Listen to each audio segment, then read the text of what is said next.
நம்ம சேனல்லேருந்து தொடர்ந்தாப்பில் நீங்கள் வீடியோக்களை பார்க்க நினச்சிங்கன்னா இதுவும் நம்ம சேனலை சப்ஸ்கிரைப் பண்ணுங்கள் கீழே பெல் சிம்பல் இருக்கும் அதையும் கிளிக் பண்ணுங்க. சரி வாங்க நம்ம வீடியோக்குள்ளே போகலாம். வணக்கம் நண்பர்களே. பசுமாடு ஒன்று தினந்தோறும் அழுதுகிட்டே இருந்தது. அதை பார்த்த உள்ளூர் மக்கள் அதிர்ச்சியாகவும் கண்களையும் போனாங்க. ஏன் இந்த பசுமாடு அழுதுகிட்டு இருக்குது, என்ன காரணம்னு எல்லோரும் கேட்கவும் ஆரம்பிச்சிட்டாங்க. அந்த பசுமாட்டின் உரிமையாளர் சொன்ன காரணத்தை கேட்டதுமே அங்கிருந்த மக்கள் அனைவருமே ஒரு நிமிஷம் ஆடியும் போயிட்டாங்க. அப்படி என்ன அந்த பசுமாட்டின் முதலாளி சொல்லியிருப்பார், இது எங்கே நடந்தது அப்படிங்கிற தகவலை தான் இப்போ நம்ம பார்க்க போகிறோம். அதுக்கு முன்னாடி நம்மளுடைய சேனலுக்கு லைக் பண்ணுறதை மட்டும் மறந்துடாதீங்க. அப்போ தான் நம்ம போடுற வீடியோ அனைத்துமே நோட்டிஃபிகேஷனாக வரும். சரி வாங்க நம்ம வீடியோக்குள்ளே போகலாம். இந்த சம்பவம் புதுச்சேரியில் நடந்த உண்மை சம்பவம். பெரும்பாலும் மாடுகள் இல்லாத வீடுகளை இப்போ நம்ம பார்க்கவே முடியாது இல்லையா? ஏன்னா பசுமாடுகள் நம்ம வீட்டுக்குள்ளே ஒரு நபராகவே வளர்க்குற ஆரம்பிச்சிட்டாங்க இல்லையா? அது மட்டும் இல்லைங்க, பொதுவாகவே மாடுகள் லட்சுமி கடாட்சம்னு போற்றக்கூடிய ஒரு சம்பவம்னு சொல்லலாம்.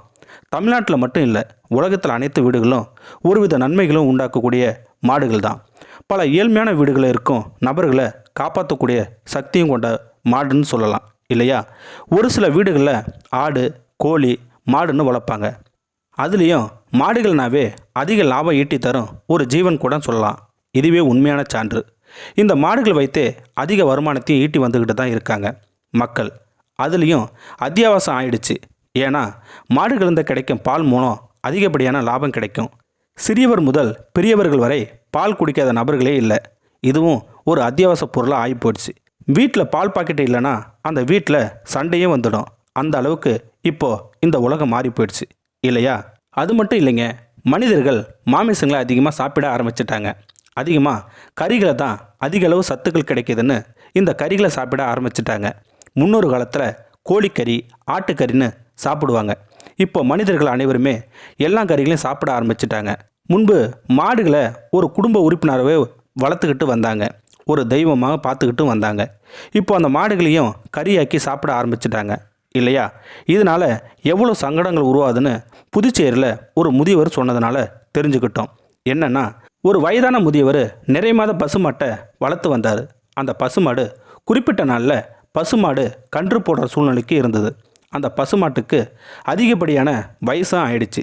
சரி, இந்த மாடு கன்று போட்டுச்சுன்னா கன்றை வளர்த்துக்கிட்டு அந்த தாய் பசுவை விற்றுலான்னு முடிவு பண்ணார் அந்த முதியவர். அதே போல் கன்றும் போட்டது. சில நாள் கழித்து அந்த தாய் பசுவை மாட்டை விற்றுட்டார் அந்த முதியவர். வாங்கின நபர் ஒரு கறி வியாபாரி. அவர் அந்த மாட்டை கசாப்பு கடைக்கு வண்டியில் ஓட்டிக்கிட்டு போகிறாரு. இதை பார்த்த தாய் பசுவின் கன்று கூடவே போகுது. தன்னோட அம்மாவை எங்கே அழைச்சிக்கிட்டு போகிறீங்க, என்னை ஏன் தவிக்கி விட்டு போகிறீங்கன்னு தாய் பசுவின் வாகனத்தை தொடர்ந்து கூடவே ஓடுது அந்த கன்று. சரி, அந்த வியாபாரி இந்த கன்று பிரிய முடியாது போலன்னு இருக்குன்னு அதையும் விலைக்கு வாங்கிட்டாரு அந்த வியாபாரி. மறுநாள் காலையில் அந்த வியாபாரி அந்த தாய் பசுவை கொன்று கறிக்கு பயன்படுத்துகிறாரு. அந்த வியாபாரி இதை பார்த்த அந்த கன்று தன் தாயை கொன்னுட்டாங்கன்னு நினச்சி கத்திக்கிட்டே இருந்தது. இதை பார்த்த வியாபாரி அதை பொருட்படுத்தவே இல்லை. சில நாட்கள் போக போக அந்த கன்று தன்னுடைய தாயை கொன்ன இடத்துல போய் தன்னுடைய கால்களால் தடவி தடவி அழுதுகிட்டே இருந்துதான். இதை பார்த்த ஒரு சமூக ஆர்வலர் ஏன் இந்த சின்ன பசுமாடு அழுதுகிட்டே இருக்குதுன்னு கேட்க, இந்த மாதிரி சம்பவம் நடந்ததுன்னு சொன்னாங்க.